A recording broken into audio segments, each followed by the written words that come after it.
जिन्हें सस्पेंस बहुत प्यारा था, गहरी समझ थी। इस दौर की राज खोसला की सबसे बड़ी फिल्म कही जा सकती है। कम ही लोग जानते हैं, क्यों न तुम उसके असिस्टेंट बन जाओ। कारी पसंद नहीं आई, पहचान तो बन गई, सस्पेंस कायम हो जाता है। उसका संघर्ष, उसका जिंदगी का अंधेरा, वो आपको चौंकाती थी। खुद ये गाना गाया था, कल्पना भी नहीं करते। मधुबाला को साइन किया गया था। जुड़ा है रहस्य का कोहरा। आपकी जिज्ञासा बढ़ती चली जाती है। रिश्तों की उलझन, कश्मकश, अमूमन वो खलनायक के रोल कर रहे थे। ये काम राज खोसला ने किया। दोस्तों, राज खोसला मनोरंजन के दायरे वाले सिनेमा की मशहूर हस्ती हैं। एक डायरेक्टर के तौर पर उनकी शख्सियत को रेखांकित कर दे, फिर आगे और भी बातें करेंगे। राज खोसला ऐसे डायरेक्टर हैं जिन्हें सस्पेंस बहुत प्यारा था। इसलिए तो उन्होंने मेरा साया सीआईडी, वो कौन थी, मेरा गांव, मेरा देश और अनीता जैसी फिल्में बनाई। उन्होंने डाकुओं की कहानी भी बहुत ही अच्छे ढंग से पेश की। वे सामाजिक मुद्दों पर भी बात करते नजर आए, चाहे फिर वो फिल्म दो रास्ते हो या फिर वो फिल्म जिसका नाम था। दोस्तों, क्या आपको पता है अमिताभ और शत्रुघ्न के किरदार वाली ये फिल्म भी राज खोसला ने ही डायरेक्ट की है।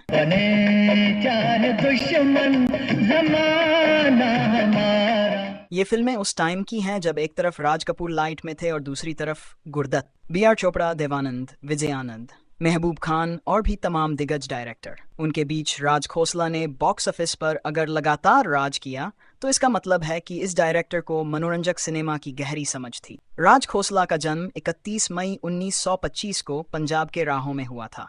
जब वे 3 साल के थे तो उनके माता पिता मुंबई आ गए थे, इसीलिए उनकी पढ़ाई मुंबई में हुई। उन्होंने अंजुमन इस्लाम स्कूल में पढ़ाई की। राज ने एल्फिंस्टन कॉलेज से अपनी पढ़ाई पूरी की।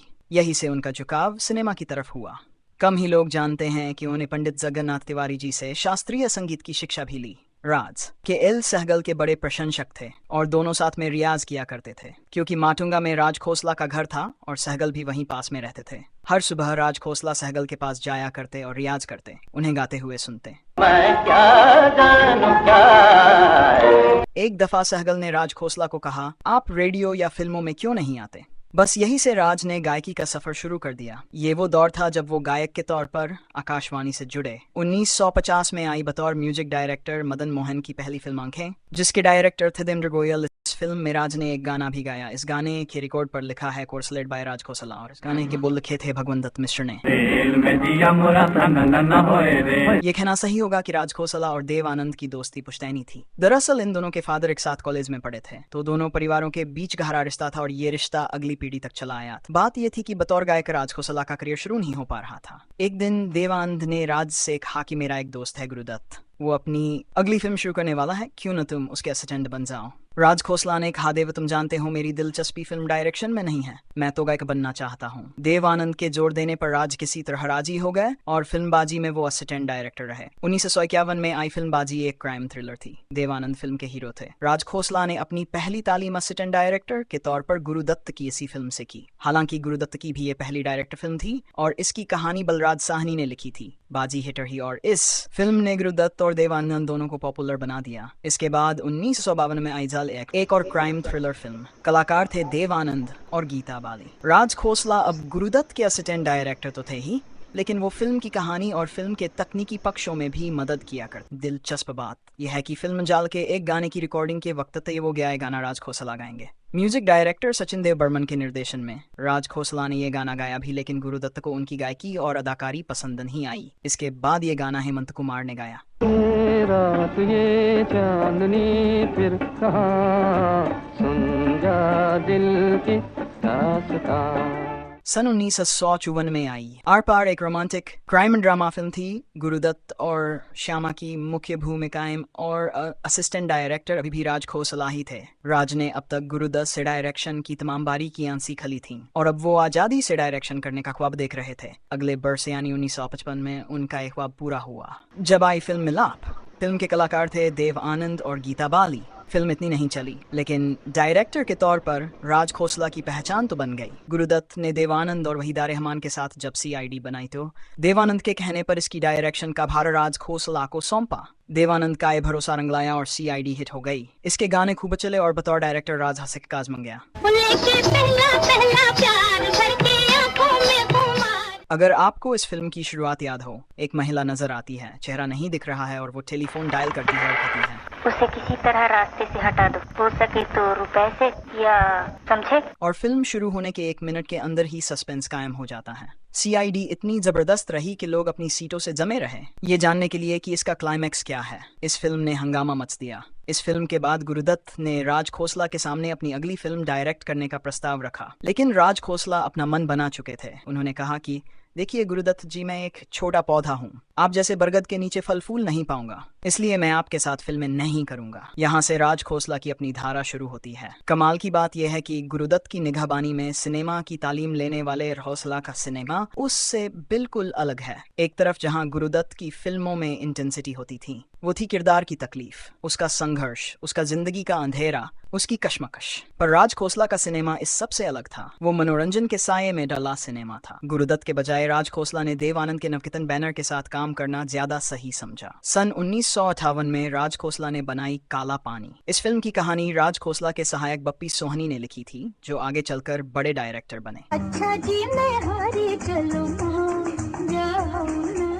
राज खोसला ने नाटकीयता और रोमांच को फिल्मों का आधार बनाया। उनकी फिल्मों में कई नाटकीय मोड़ होते थे।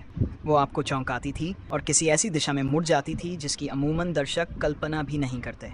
काला पानी असल में देव आनंद के साथ राज खोसला की एक के बाद एक आने वाली फिल्मों की कड़ी बनी।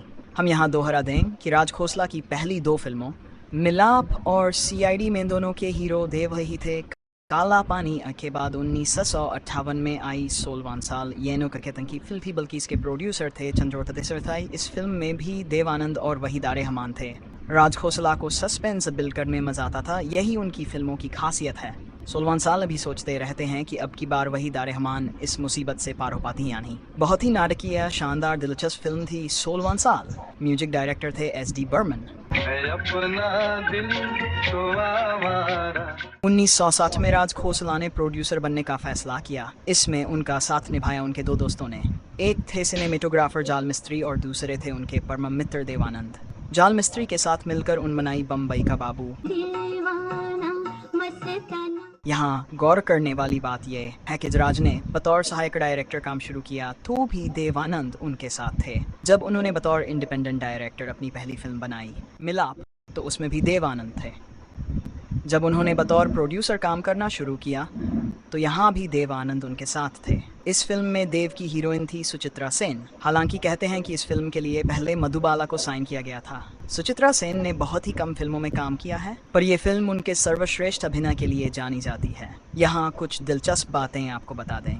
जाने माने डायरेक्टर शशाधर मुखर्जी ने अपने बेटे जॉय मुखर्जी को फिल्मों में उतारने का फैसला किया था और फिल्म बनाई थी लव इन शिमला, जो 1907 में प्रदर्शित हुई थी। और फिल्म के जरिए एक नई एक्ट्रेस ने एंट्री ली थी और वो थी साधना। शशाधर मुखर्जी ने साधना के साथ 3 फिल्मों का कॉन्ट्रैक्ट किया था और दूसरी फिल्म के डायरेक्शन के लिए उन्होंने याद किया राज खोसला को। और इस तरह आई एक मुसाफिर एक हसीना साल 1962। बहुत शुक्रिया, बड़ी मेहरबानी।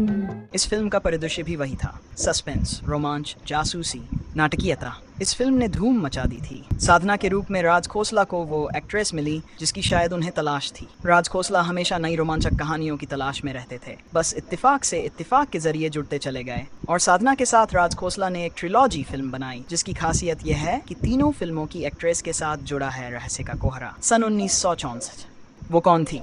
सन 1966 फिल्म मेरा साया। सन 1967 अनीता। वो कौन थी में साधना ने डबल रोल किया था। सफेद साड़ी में रहस्यमय साधना, वही सस्पेंस पूरी फिल्म आपको बांध कर रखती है।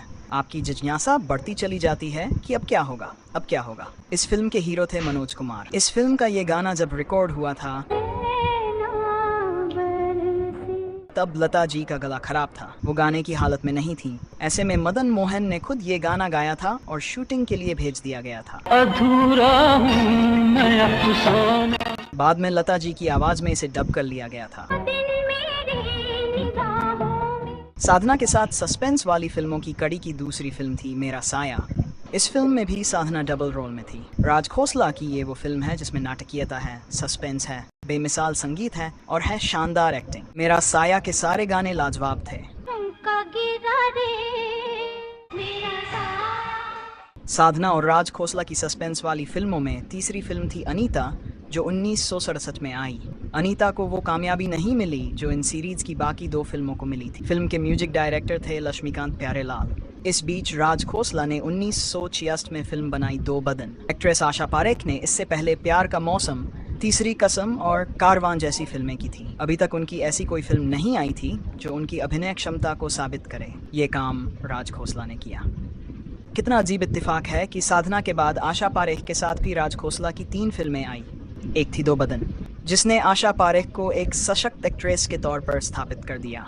1969 में राज खोसला लेकर आए फिल्म चिराग। इस फिल्म में आशा पारेख के साथ हीरो थे सुनील दत्त। राज खोसला ने आशा पारेख के साथ इस कड़ी की तीसरी फिल्म 1978 में बनाई, मैं तुलसी तेरे आंगन की। ये फिल्म राज खोसला की सस्पेंस फिल्मों के अलग थी। 2 महिलाओं की कहानी, रिश्तों की उलझन, कश्मकश, आत्मसम्मान की कहानी। इस फिल्म का म्यूजिक लक्ष्मीकांत प्यारेलाल ने दिया। इस फिल्म को 3 फिल्म फेयर अवार्ड मिले थे। राज खोसला को बेस्ट फिल्म का अवार्ड। इस फिल्म में नूतन ने बेस्ट एक्ट्रेस का अवार्ड जीता था। यहाँ खास बात यह है कि 42 साल की उम्र में सर्वश्रेष्ठ एक्ट्रेस का अवार्ड जीता। ये अपने आप में एक रिकॉर्ड है, क्योंकि इस उम्र तक एक्ट्रेस का करियर रलान पर पहुंच जाता। राज खोसला की खासियत थी कि वो तरह तरह के विषयों पर फिल्में बनाते थे। 1969 में राज खोसला ने बनाई 2 रास्ते। राजेश खन्ना और मुमताज के एक्टिंग वाली ये फिल्म खासी कामयाब रही। जब मुमताज बी ग्रेड की फिल्मों में काम कर रही थी, तब 2 रास्ते के जरिए राज खोसला मुमताज को मुख्यधारा की हीरोइन के रूप में स्थापित कर पाए। 2 रास्ते राज खोसला की सामाजिक नाटकीय फिल्मों की सरताज है।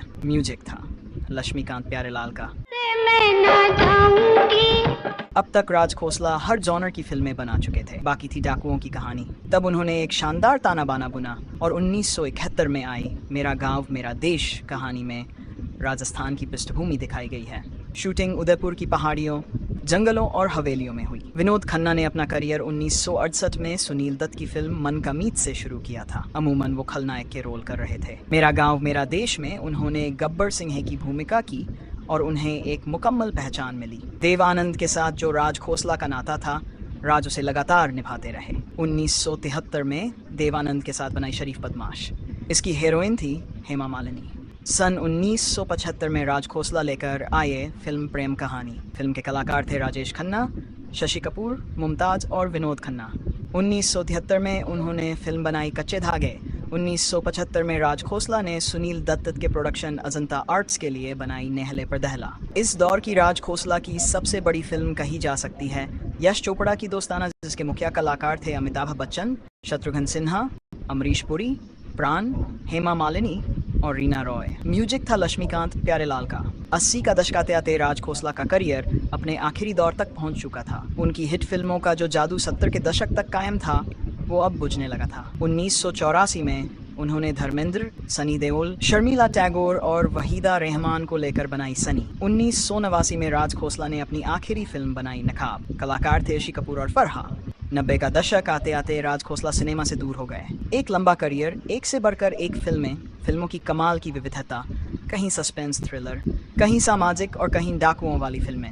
म्यूजिक डायरेक्टर और राइटर की पीढ़ियां बदलती रही, लेकिन राज खोसला का करियर जारी रहा। लेकिन हर सूरज को एक दिन ढलना होता है। 9 जून 1991, 66 वर्ष की उम्र में राज खोसला ने आखिरी सांस ली।